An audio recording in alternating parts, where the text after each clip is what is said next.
السلام علیکم ګرانو قدرمنو ستړي مشئ. ما دا سوچ وکړ سړی پر ایټم به نن ویډیو جوړه کړي چې د پښتنو ته څه د باره کې څه معلومات وشي.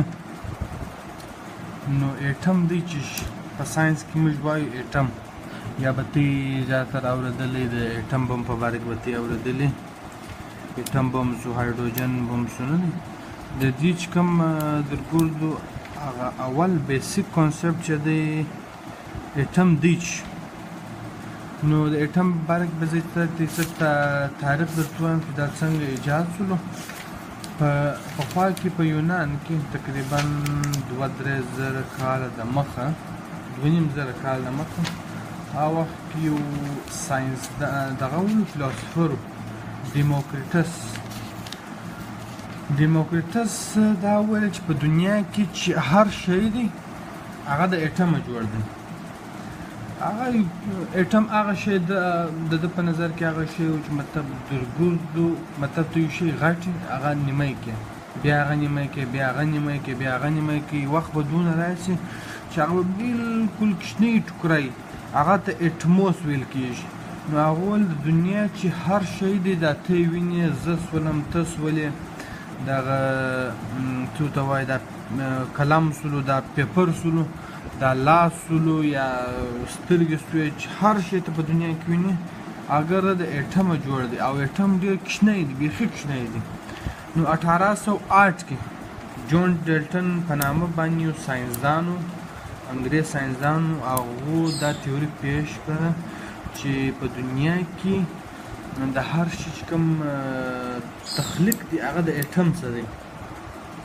هغو دا تیوري پیش کړه.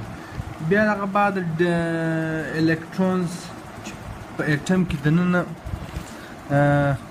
د ایټم ګز به زه ته شکل در وښیم. د ایټم دا رقم شکل دی.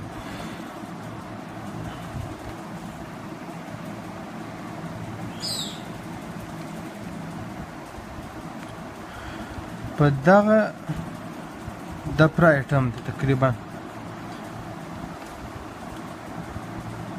په دا ځای کې الکترون په نامه یو ذره ده چې هغه دی څرخي راڅرخي، او دې ته موږ نیوکلیس وایو.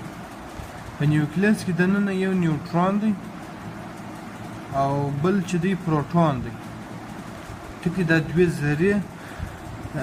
ذرې د نیوکلیس دننه دي، او دا یوه ذره چې ده دغه دلته دی راڅرخي. دا چې ده د دې چې کوم چارج دی نیګیټیو دی، منفي دی، او د پروټون چې کوم چارج دی هغه مثبت دی، مطلب پوزیټیو دی. د دې چارج له وجې دا الکترون په دا ایټم کې داسې راڅرخي. که دا چارج نه وای، یا د ده سره دا چارج نه وای، بیا د دې دوه په اپس کې یو فورس یا یو اټریکشن ته ورته وایي، هغه نه جوړه دی. اټریکشن په دې جوړ دی چې په دې کې منفي چارج، په دې کې مثبت چارج دی. او دا نیوټرون چې دی، دا نیوټرون بیا دغه سره خو دی، د پروټون سره خو دی، لیکن هغه نیوټرل دی. نیوټرل مطلب برابر دی، نه پوزیټیو چارج لري نه نیګیټیو چارج لري. نو دغه دوه پارټیکل چې دی دا په نیوکلیس کې دننه دي. دا الکترون چې دی دا دلته چې دی راڅرخي، دا کوچنۍ ذره دا داسې راڅرخي، دا نیګیټیو چارج لري.